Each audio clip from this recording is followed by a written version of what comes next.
Very simple. And then overall, like here, how do you see then impact investing in Latin America overall? Because if we look at folks, I'm originally from Finland, Northern Europe. Has been spending most of my time before I started my Latin American exploration journey um, in the Western world, so to speak. And a lot of folks, when they look at emerging markets, Latin America, Africa, Southeast Asia, a lot of people think that every investment that they funnel into the region can be considered as impact investing. These are family offices, angels, larger institutions, et cetera, et cetera. How do you see this?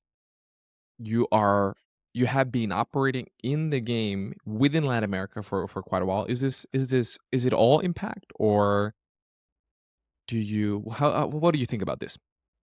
I think it's a challenging question because there are different impact frameworks can be used. I would say not all investment is impact. Not all investment has positive, net positive impact. And I also think that actually a lot of the investors who are investing in Latin America do not consider themselves to be impact. I would say most investors do not. When the investors that I speak to, um, as Justin mentioned, the narrative has been changing, and I think it's something that has to be analysed on a case by case basis. You know, there are very large infrastructure projects, for example, and on the one hand, they're connecting communities, they are enhancing, productivity,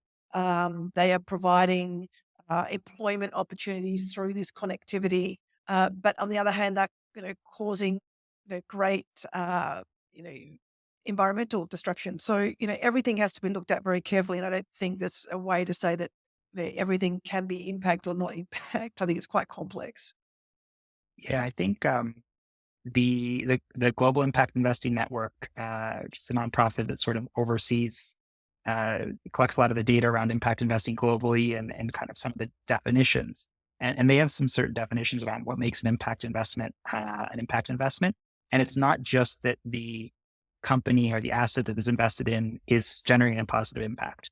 There's two topics that we've already touched on. One is intentionality, meaning that you're intentionally investing in that company because it generates impact, and that's one of your criteria. Mhm. And then the other is measurement. It's if there's not some amount of some measurement going on, it can be very basic measurement, one impact metric. But if there's not measurement required around that investment, and if a fund is not reporting impact metrics to its LPs, it's not a true impact fund. So I think those are key elements to take into account. And I think there's also direct and indirect impact. Yeah. And so there's a lot of startups that are making industries more efficient, and that has a positive knock-on effects for the entire Latin American economy. But they probably wouldn't fit with our impact criteria because we are looking for companies that are directly benefiting poor, vulnerable communities or poor populations. Yeah. So I have interesting conversations with entrepreneurs whose users are mostly upper middle class people, and they say, "Well, I'm having an amazing positive impact on the industry and on my users," and that's true. And I would never say that they are not generating a positive impact. But our criteria for IMPAQTO Capital specifically is that we're looking for impact being generated in a certain population in poorer communities, and so a company like that wouldn't fit our impact framework.